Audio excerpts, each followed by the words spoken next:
저는 제 설교 차례가 오면 지금 일곱 대제 시리즈로 설교를 하고 있습니다. 오늘은 일곱 대제 가운데 다섯 번째로 나태에 관해서 함께 말씀을 나누고자 합니다. 아침 식사로 테이크아웃 커피와 샌드위치를 손에 들고 사무실로 들어가는 직장인들의 모습은 현대인들의 바쁜 일상을 상징적으로 보여줍니다. 대부분 영역에서 전산화와 기계화가 이루어졌지만 오히려 현대인들은 과거에 비해서 더 바쁘게 살아가는 것 같습니다. 아마도 끊임없이 진화하는 문명 사회에서 일하다 보니까 기술 발전에 적응도 해야 하고 또한 과거에 비해서 더 경쟁이 치열해졌기 때문일 것입니다. 그래서 직장인들은 아침 식사도 제대로 하지 못한 채 집을 나섭니다. 그리고 대학생들은 각종 자격증 취득과 취업 준비로 바쁜 삶을 보내고 있습니다. 이런 시대 분위기 속에서 사람들에게 게으른 자여 개미에게 가서 그가 하는 것을 보고 지혜를 얻으라 라는 잠언 구절이나 게으름은 영혼의 적이라는 이야기는 적절하지 않게 들립니다.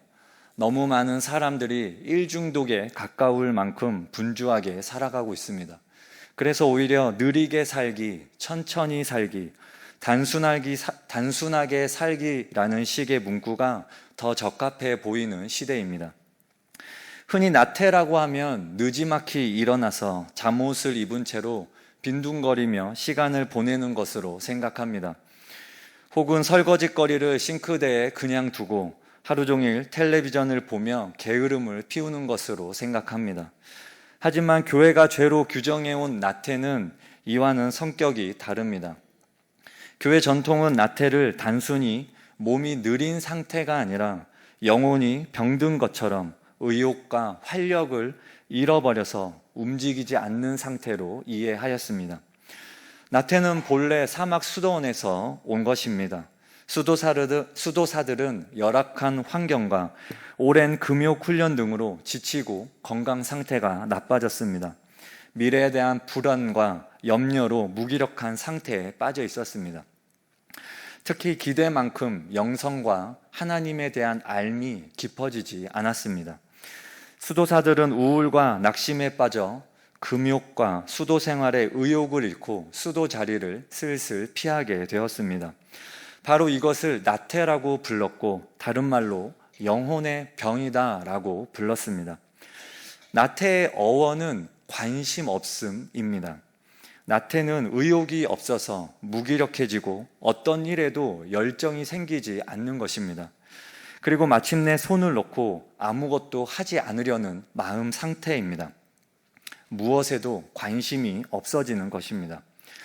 나태와 반대되는 근면이라는 단어가 있습니다. 근면이라는 단어의 어원적 의미는 사랑하다입니다. 부지런함이 사랑하는 것에서 온다는 것입니다. 우리가 열심히 일하고 부지런히 무엇을 하는 것은 그 대상에 대한 애정이 있다는 것입니다. 반대로 무엇이든 하기 싫다는 것은 사랑하는 마음이 없다는 것입니다. 나태가 도덕적으로, 종교적으로 문제가 되는 것은 단지 게으르기 때문이 아니라 그 누구에 대해서도 관심을 가지지 않고 사랑하지 않기 때문입니다. 교회와 신학자들이 나태를 문제 삼는 핵심적인 이유는 무엇에도 관심이 없기 때문에 하나님 사랑과 이웃 사랑을 실천할 수 없는 것입니다. 나태란 하나님께 드려야 할 예배와 섬김과 사랑을 충분히 드리지 않는 것입니다. 온 마음과 뜻과 정성을 다해 하나님을 사랑하고 그의 계명에 순종하며 살아야 할 사람이 의욕 없이 자기 안에 갇혀 지낸다면 그것이 하나님 안에서 죄가 되는 것입니다. 예수님의 달란트 비유에서 한 달란트 받은 종이 이에 해당합니다. 주인은 그 종을 악하고 게으른 종이라고 부르며 책망했습니다. 그 이유는 종이 장사를 잘 못해서 주인에게 손해를 끼쳤기 때문이 아닙니다. 주인의 명령에 순종하지 않고 아예 장사할 생각조차 하지 않았기 때문입니다. 일하다가 잘못하여 손해를 볼 수 있습니다. 하지만 일하지 않는 것은 나쁜 것입니다. 이것은 하나님이 각자에게 주신 독특한 은사를 하나님을 위해 사용하지 않고 그냥 쓸모없게 만들어버리는 태도이기 때문입니다. 이러한 모습이 바로 하나님을 사랑하지 않는 모습입니다. 그렇다면 나태의 특징은 무엇입니까? 나태의 첫 번째 특징은 바로 우울함입니다. 나태와 우울함은 상당히 비슷합니다. 둘은 서로 연계되어 있고 한편으로 뒤섞여 있다고 할 수 있습니다. 나태하면 우울해지고 또 우울증이 생기면 나태는 깊어집니다. 요즘은 정신적인 어려움 가운데 우울증을 겪는 사람이 참 많습니다. 우울증 이야기가 나와서 잠시 우울증 이야기를 하려고 합니다. 우울증이란 무엇입니까? 우울증은 절대적인 무기력감, 아무것도 할 수 없는 침체가 2주간 이상 집중해서 경험되고 있다면 우울증이다라고 고신대학원의 상담 전문가이신 하재성 교수님이 말씀하십니다. 그럼 기독교인들도 우울증에 걸릴 수 있습니까? 신앙생활을 열심히 하고 있는데도 우울증에 걸릴 수 있습니까? 신앙생활을 열심히 해도 우울증에 걸릴 수 있습니다. 저도 우울증이 있는 것 같았습니다. 저는 10년 전에 부산에 내려갔습니다. 부산에서 사역을 하며 시간을 보냈는데 부산에서 제가 적응을 잘 하지 못했던 것 같습니다.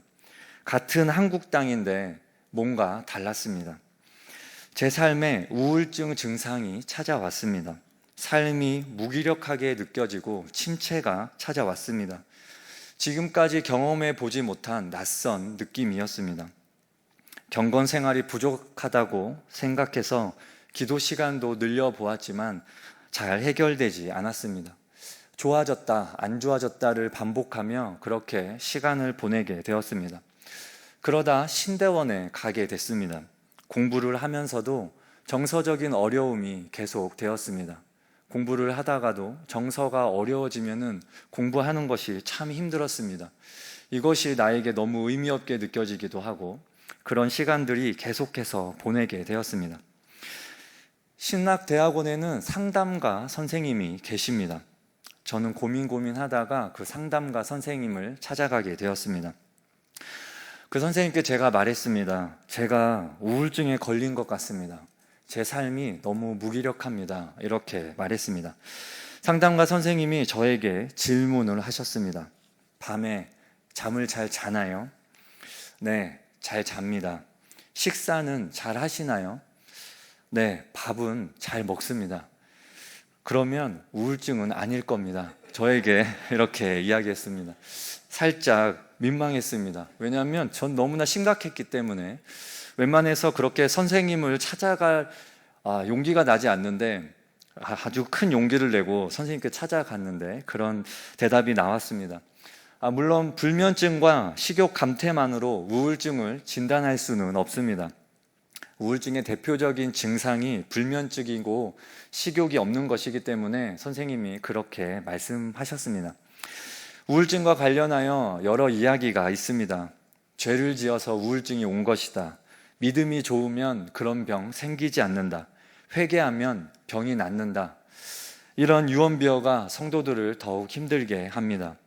우울증은 결코 믿음이 없어서 생기는 병이 아닙니다. 그리스도인들도 우울증에 걸릴 수 있습니다. 우울증은 죄와 관련이 없습니다. 우울증은 가족과 교회 공동체에 긴급한 돌봄을 요청하는 구조 신호와 같습니다. 우울증은 아무나 손쉽게 고칠 수 있는 병이 아닙니다. 전문가들의 도움을 요청해야 합니다. 신실한 그리스도인들도 우울증에 빠질 수 있습니다.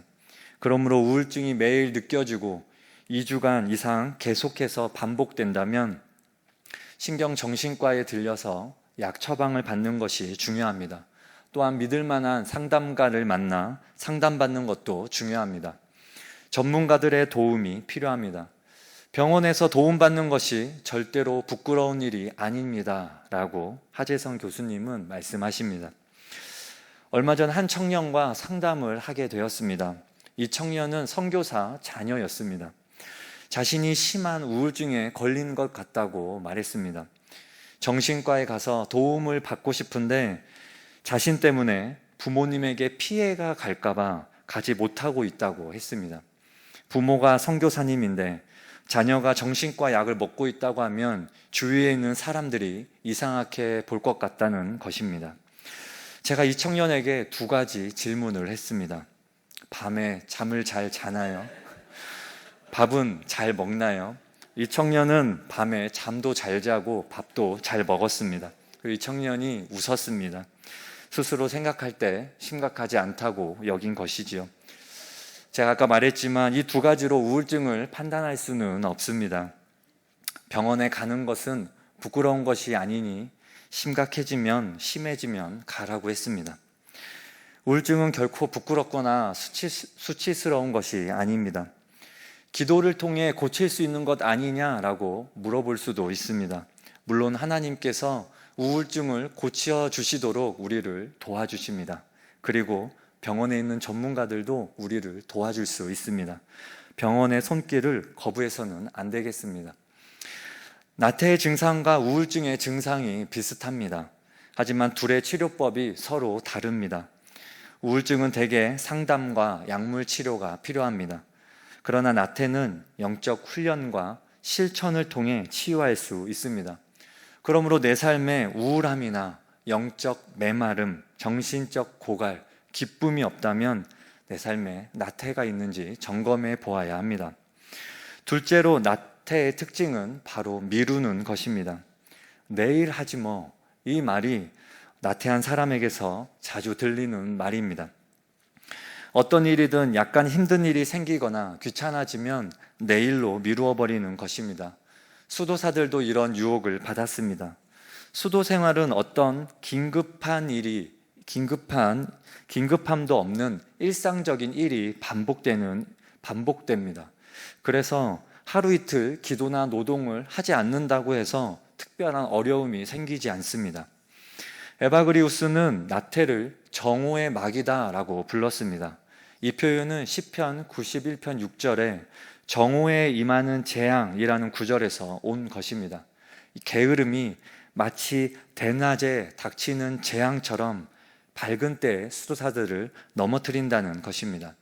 마귀는 오전 10시경이 되면 기도굴 안에서 기도하고 있는 수도사에게 찾아와 속삭입니다. 마귀는 해가 좋기 50시간은 지지 않고 계속 떠 있는 것처럼 이야기합니다. 골방에서 나와 태양이 얼마나 움직였는지 바라봐라. 저녁까지는 아직도 한참이나 남았다. 다른 수도사들도 밖에 나와 있는지 나와서 살펴봐라. 이렇게 계속해서 유혹하면서 지금 하고 있는 기도를 뒤로 미루도록 합니다. 마귀가 이렇게 일과를 미루도록 유혹하는 목적은 수도하는 자리를 떠나게 하려는 것입니다. 마귀는 이 전략이 어느 정도 먹혀들 경우에는 마침내 수도원이 아닌 다른 장소에서도 얼마든지 수도하며 하나님을 경험할 수 있다고 속삭입니다. 수도사에게 나태를 조장해서 수도하는 곳을 벗어나게 하려는 것입니다. 그래서 이 영적 싸움에서 벗어나게 하려는, 이 대열에서 낙오하게 하려는 것입니다. 우리는 오늘 우리 자신이 지켜야 할 자리와 일상의 일을 귀중히 여겨야 합니다. 때로 따분해하거나 힘이 들어도 그곳을 벗어나지 않으려고 노력해야 합니다. 수도사가 개인 기도실과 공동 예배실에서 빠져나오고 싶은 유혹이 있을 때 더욱 인내하며 끝까지 그 자리를 지켜야 하는 것처럼 우리 역시 우리 자신에게 주어진 일과 직무에서 이탈하지 않도록 경계하고 인내해야 하겠습니다. 나태의 세 번째 특징은 자기 연민입니다. 나태한 사람들은 자기 연민에 잘 빠지는 경향이 있습니다. 자기 연민이 무엇입니까? 자기 연민은 자기 자신을 불쌍하게 여기는 것입니다. 이들은 다른 사람들에게 돌려야 할 관심을 자신에게 과도하게 집중시킵니다. 엘리야는 북왕국 이스라엘에서 사역한 선지자입니다. 갈멜산에서 바알과 아세라 선지자 850명과 대결하여서 하나님이 참 신인 것을 증명했습니다. 그리고 그 이방의 선지자들을 모두 쳐 죽였습니다. 엄청난 사역을 했습니다. 그러나 바로 다음 날 왕후 이세벨에게 살해 위협을 받자 목숨을 보전하기 위해 브엘세바 광야로 도망칩니다. 그리고 로뎀나무 아래에 앉아 하나님께 섭섭한 마음을 토로합니다. 내가 주를 위한 열심이 특심했으나 이렇게 고백합니다. 그는 죽을 힘을 다해 이방 선지자들과 싸우며 하나님을 위해 일했습니다. 하지만 보상은커녕 살해의 위험에 처하자 자신을 지극히 불쌍히 여기며 더 이상 살 소망이 없다는 것을 고백하는 것입니다. 이와 같은 일은 누구에게나 생길 수 있습니다. 특히 무언가를 위해 최선을 다했던 사람에게 일어날 확률이 높습니다. 노력에 합당한 결과가 주어지지 않고 도리어 어려움에 빠지면 묘한 배신감이 밀려옵니다. 내가 얼마나 희생하고 얼마나 간절히 엎드려서 간구했는데 이런 생각을 하며 자기 연민과 함께 분노가 일어나고 선한 일에 대한 열심이 서서히 식어지게 됩니다. 그리고 그 일에서 물러나고 싶어집니다. 특히 신앙생활이 그렇습니다. 하나님을 위해, 교회를 위해 열심히 봉사하고 기도하고 헌신하며 헌금도 냈는데 일이 잘 풀리지 않는 것입니다. 그러면 하나님을 향해 묘한 배신감이 몰려옵니다. 내가 지금까지 희생한 게 얼만데 나한테 어떻게 이러실 수 있는가? 분노와 함께 신앙의 끈을 서서히 놓아버리게 되는 것입니다. 그렇다고 완전히 하나님을 부인하고 교회를 안 나올 수는 없어서 교회는 나오지만 모든 열정이 식어버리는 것입니다. 그리고 마귀는 그 틈을 놓치지 않고 찾아와 허탈감과 섭섭함, 분노, 낙담, 우울, 연민과 같은 감정을 증폭시킵니다. 그리고 마치 하나님이 그곳에 계시지 않고 응답하지 않으신다고 느껴지게 만듭니다. 그러나 하나님은 그의 자녀들이 어떤 형편에 처해 있든지 그들과 함께 하십니다. 소망이 보이지 않는 상황에서도 하나님은 그곳에 계십니다. 힘든 상황에서 하나님 왜 제게 이런 일이 일어나게 하십니까? 라고 분노하며 부르짖는 자는 하나님의 긍휼을 얻을 가능성이 있습니다. 그러나 나태에 깊이 빠져 하나님은 더 이상 관여하지 않는다. 이 부조리한 세상 될 대로 되라라는 식으로 생각하며 자포자기하며 기도조차 하지 않는다면 그 사람에게는 어떠한 희망도 없는 것입니다. 마귀는 그 같은 상황에서 하나님을 찾는 것은 바보 같은 짓이다 라고 사람들을 속삭입니다. 나태한 사람들은 이 유혹에 빠져 기도조차 하지 않는 그런 자포자기한 상태에 빠지게 됩니다. 소망이 사라진 것 같은 그 순간에도 하나님이 그곳에 계십니다.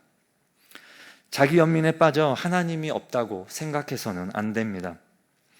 이런 상태, 자기 연민에 빠져 있는 상태를 다른 말로 뭐라고 하는 줄 아십니까? 기복신앙이라고 합니다. 복 받기 위한 신앙입니다. 복을 원하는 것입니다.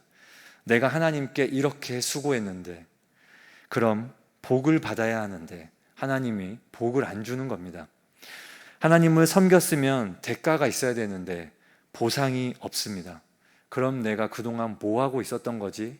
라는 의문이 들며 자기 연민에 빠지게 되는 것입니다. 그렇다면 나태를 이기기 위해서는 어떻게 해야 할까요? 나태를 이기기 위해서는 목적의식과 소명을 분명히 해야 합니다. 에바그리우스는 수련에 소홀하고 나태에 빠져있는 수도사에게 찾아가 이야기합니다. 네가 기도가 부족해서 그렇다. 기도를 더 열심히 해라. 네가 암송이 부족하다. 성경 암송을 더 열심히 해라. 이렇게 다그치지 않습니다. 그는 모든 것에 앞서서 왜 수도를 해야 하는지, 왜 하나님을 섬기며 욕망을 절제해야 하는지 그 수도의 목적을 재확인하라고 합니다. 이처럼 나태를 예방하거나 극복하기 위해서는 자신이 왜 태어났고 무엇을 위해 살아야 하는지 확인해야 합니다. 삶의 목적을 재확인하는 것입니다. 확고한 목적과 소명의식, 이것이야말로 일을 힘차게 추진할 수 있는 동력이 됩니다.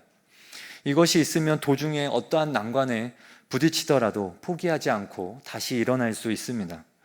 그러나 목적이 분명하지 않으면 희생을 무릅쓸 의욕도 돌파할 에너지도 없어지게 됩니다.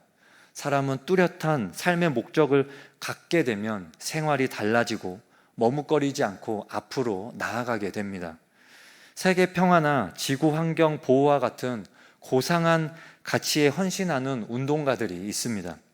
이들이 남들처럼 높은 경제적 보상이 없어도, 사회적 지위가 없어도 그 일에 즐거이 매진합니다. 왜냐하면 목적의식과 소명 때문입니다. 가치 있는 일에 부름받았다는 소명의식은 삶을 이끌어가는 최고의 힘입니다. 그렇다면 기독교인들의 목적의식과 소명은 무엇입니까? 웨스트민스터 교리문답서에 사람의 제일 되는 목적이 무엇입니까? 라는 질문에 그 답은 하나님을 영화롭게 하는 것과 영원토록 그를 즐거워하는 것이다 라고 기록되어 있습니다. 인생 최고의 목적과 존재의 이유는 하나님을 기뻐하고 하나님을 영화롭게 하는 것이어야 합니다. 이것은 하나님의 피조물로서 하나님을 위하여 우리가 창조되었기 때문입니다. 인간은 피조물로서 하나님을 위해 살아야 하며 이것이 신자의 삶의 목적인 것입니다. 우리의 삶에 하나님을 향한 분명한 목적과 가치를 갖는 것이 참으로 중요합니다. 제가 예수전도단 간사를 할 때 간사를 하다 보면 보상이 없다는 생각이 듭니다. 왜냐하면 월급이 없기 때문이죠. 내가 수고하고 노력하고 하루에도 새벽부터 일어나서 저녁까지 그렇게 여러 가지 일들을 하는데 돈을 안 주는 겁니다. 그러면 괜히 이 마음에 섭섭한 마음이 들고 내가 지금 여기서 뭘 하는 것일까? 이런 생각이 들 때가 있습니다. 특별히 제가 부산에 내려가서 인제대학교라는 캠퍼스를 맡게 되었습니다. 인제대학교 캠퍼스는 개척 캠퍼스였기 때문에 학생이 한 명밖에 없었습니다. 그때 그 인제대학교에 간사가 없었기 때문에 부산인의 대학사역이 모여서 회의할 때 그 인제대학교에 가고 싶은 간사가 있냐 이렇게 물어볼 때 간사들이 아무도 지원하지 않았습니다. 그래서 제가 아무것도 모르고 개척 캠퍼스가 무엇인지도 잘 모른 채 제가 천안에서 갓 내려왔었기 때문에 제가 인제대학교 간다고 했습니다. 그래서 인제대학교를 맡아서 그 한 명의 학생과 함께 전도도 하며 그렇게 개척 캠퍼스를 했습니다. 말이 개척 캠퍼스지 전도가 되지 않습니다. 그리고 그 안에 이미 CCC와 SFC 그런 이미 큰 선교단체들이 있기 때문에 작은 선교단체인 이 예수전도단 같은 이런 선교단체에 학생들이 들어오려고 하지 않습니다. 하지만 저는 그 캠퍼스를 매일 출근했습니다. 아침에 그 아침 묵상 아무도 안 오지만 그 아침 묵상 시간을 지키려고 때로는 그 학생이 한 명 오는 그 학생을 위해서 매일매일 그 학교에 출근했습니다. 아침에 학교에 갈 때 학생들이 얼마나 많은 줄 모릅니다. 버스를 타고 1시간 걸려서 인제대학교를 가게 됩니다. 오전에 갈 때도 있고 때로는 저녁에 갈 때도 있는데 하루는 그 버스를 타고 인제대학교를 가는데 제 마음에 이런 생각이 들었습니다. 내가 지금 뭐 하고 있는 걸까?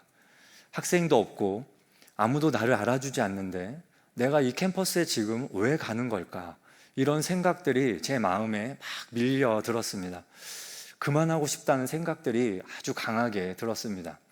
근데 제가 그런 생각이 그때만 든 게 아니라 사역을 하다 보면 힘들고 어려운 순간이 있을 때마다 그런 생각이 듭니다. 내가 지금 뭐 하고 있는 걸까? 아무도 알아주지 않고 월급도 주지 않는 이곳에서 내가 지금 뭐 하고 있는 걸까? 나의 20대를, 나의 30대를 내가 지금 이곳에서 뭐 하고 있는 걸까? 남들 다 취업하고 제 동기들은 이제 목사가 되고 하는 그때 나는 지금 여기서 아무도 알아주지 않는 곳에서 내가 뭐 하는 걸까? 이런 생각을 참 많이 했었습니다. 근데 이제 그런 생각이 제 안에 들어올 때마다 제가 스스로 계속해서 생각합니다. 나는 지금 아주 가치 있는 일을 하고 있다. 나는 아무나 할 수 없는 아주 가치 있는 일을 나는 지금 하고 있는 것이다. 나는 하나님 나라를 위해서 지금 아주 가치 있는 일을 하고 있다. 이 생각이 없었으면 제가 간사 생활 오래 하지 못했을 것 같습니다. 소명의식, 목적의식, 이것이 없었으면 제가 아주 빠른 시간에 포기했을 것입니다. 그런 생각 들 때마다 하나님이 나를 간사로 부르셨다, 하나님이 나를 이 자리에 부르셨다라는 그 소명의식과 목적의식으로 그 시간들을 또한 넘어갈 수 있었습니다. 우리의 삶에 이런 신자의 목적의식, 내가 하나님의 영광을 위하여 살아가고 있다, 내가 있는 이곳이 하나님의 영광을 위한 자리다, 이런 소명의식이 우리 안에 필요합니다. 그래야 우리 안에 이런 기복신앙이 우리 안에 찾아올 때마다 우리 안에 눈에 보이는 복이 없을지라도 하나님을 향한 믿음을 잃지 않고 견뎌낼 수 있는 것입니다. 말씀을 정리하겠습니다. 나태는 영혼의 병입니다. 의욕이 없어서 무기력해지고 어떤 일에도 열정이 생기지 않는 것입니다. 에바그리우스는 특별히 낭망하여 침체되고 무기력한 모습으로 수도하고 있는 그런 제자들에게 무엇보다 소망의 끈을 놓지 말라고 권면합니다. 왜냐하면 아무리 암담한 현실일지라도, 앞이 보이지 않고 스스로 역부족이라고 느낄지라도 그 상태가 결코 영원하지 않기 때문입니다. 믿음과 소망을 품고 있는 자에게 반드시 하나님께서 새 힘과 능력을 부어주실 것입니다. 에바그리우스는 낭망하여 자포자기한 상태에 있는 제자들에게 시편의 기도를 들려줍니다. 내 영혼아, 내가 어찌하여 낙심하며 어찌하여 내 속에서 불안해하는가? 너는 하나님께 소망을 두라. 그가 나타나 도우심으로 말미암아 내가 여전히 찬송하리로다. 바로 하나님께 두는 이 소망이 역경과 침체를 극복하는 위로와 힘이 될 것입니다. 저와 성도님들의 삶 가운데 나태에 빠져 의욕이 없고 무기력한 분들이 계십니까? 우울증이나 자기 연민에 빠지거나 하나님을 향해서 오해하는 분들이 계십니까? 내 영혼아, 내가 어찌하여 낙심하며 어찌하여 내 속에서 불안해하는가? 너는 하나님께 소망을 두라. 그가 나타나 도우심으로 말미암아 내가 여전히 찬송하리로다. 우리의 소망이 하나님께 있습니다. 하나님, 우리를 도와주십시오. 깊은 무기력감에서 빠져나와 하나님을 찬양하며 살아가는 저와 여러분 되시기 바랍니다.